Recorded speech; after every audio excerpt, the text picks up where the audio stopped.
संत कबीर के बेटे कमाल के बारे में अक्सर कई भ्रामक बातें बोली जाती हैं।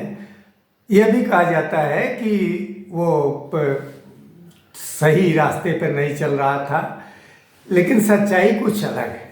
संत कबीर का बेटा कमाल उच्च स्तर का एक संत था।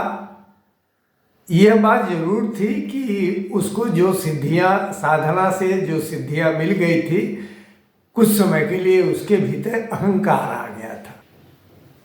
और पतंजलि ने भी कहा है कि जब साधना करते हैं तो सिद्धियां प्राप्त हो जाती हैं। तो सारे बड़े संतों ने, रामकृष्ण परमहंस, परमहंस योगानंद और सभी उच्च कोटि के संतों ने कहा है कि सिद्धियों से साधक को दूर रहना चाहिए। अगर सिद्धियों में फंस गया तो वह ईश्वर से दूर होता चला जाएगा। तो कमाल के भीतर सिद्धियां आ गई थी। उसने गहरी कठिन साधना की थी और कबीरदास का पुत्र था, तो कबीरदास ने उसे गहरी साधना का अभ्यास कराया था। लेकिन जब सिद्धियां मिल गई और मृत लोगों को जीवित करने लगा, गंभीर रूप से बीमार लोगों को एकदम स्वस्थ करने लगा, तो उसके भीतर एक अहंकार आ गया। तो कबीरदास ने कहा कि अगर सिद्धियों पर जाओगे तो तुम उस संत परंपरा से अलग हट जाओगे।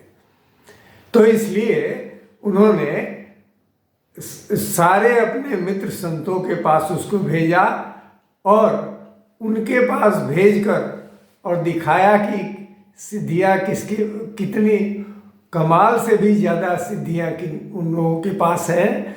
फिर भी वो लोग बिल्कुल सामान्य ढंग से रहते हैं, अहंकार बिल्कुल नहीं है और सिद्धियों का प्रदर्शन नहीं करते वो लोग।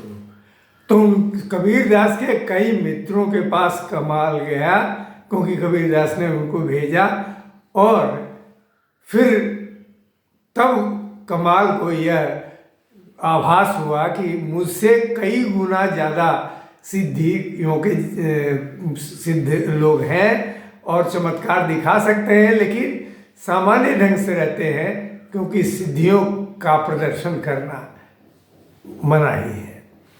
तो नमस्कार, मैं हूं विनय बिहारी सिंह। मेरे YouTube चैनल पर आपका बहुत बहुत स्वागत है। आइए कमाल के बारे में कुछ जानते हैं। संत कबीर के बेटे कमाल को जब गहरी साधना के बाद सिद्धियां पाकर अहंकार हो गया, तो उसके अहंकार को दूर करने के लिए कबीरदास ने उसे अपने एक मित्र सूरदास जी के पास भेजा। ये वो सूरदास नहीं है जिनके बारे में हम लोग जानते हैं। ये एक दूसरे सूरदास थे जो कबीरदास के पड़ोस के गांव में रहते थे। तो कमाल उनके पास गया। सूरदास समझ गए कि कमाल को कबीरदास ने क्यों भेजा है। तो बात करते करते सूरदास ने कहा कि अरे देखो, नज़दीक के नदी में एक लड़का डूब रहा है, जल्दी से उसको बचा के ले आओ। कमाल दौड़ा हुआ गया और सचमुच एक लड़का डूब रहा था। उसने उसे बचा लिया और बचा के वापस ले आया। तो लौटते हुए अचानक उसके दिमाग में आया कि सूरदास जी तो देख नहीं सकते, उनको कैसे पता चला और इतनी दूर से कैसे पता चला कि कोई लड़का नदी में डूब रहा है। तो ये बात उसे बहुत ही गहराई से महसूस हुई, क्योंकि अंततः वो भी एक उच्च कोटि का संत था। थोड़े समय के लिए उसके अंदर अहंकार आया था। तो यह बात उसने सूरदास से पूछी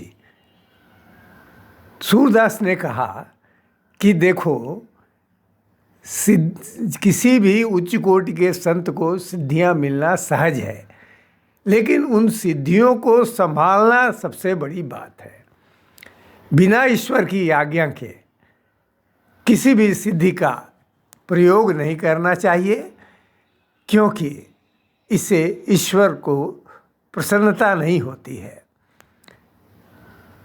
उस दिन से कमाल को ये लग गया कि सचमुच सिद्धियों के चक्कर में नहीं पड़ना चाहिए और अपनी साधना को और गहरे ले जाना चाहिए और जन कल्याण के लिए बिना किसी को बताए ईश्वर से प्रार्थना करना चाहिए। तो कमाल के बारे में जो बातें कही जाती हैं, जो कुछ लोग ओछी बातें कहते हैं, वह सत्य नहीं है। कमाल एक उच्च कोटि का संत था और अपने पिता के समान ही उसने लोक कल्याण के लिए प्रार्थनाएं की और जीवन भर वह ईश्वर का एक उच्च कोटि का संत बनकर रहा। बहुत बहुत धन्यवाद। नमस्कार।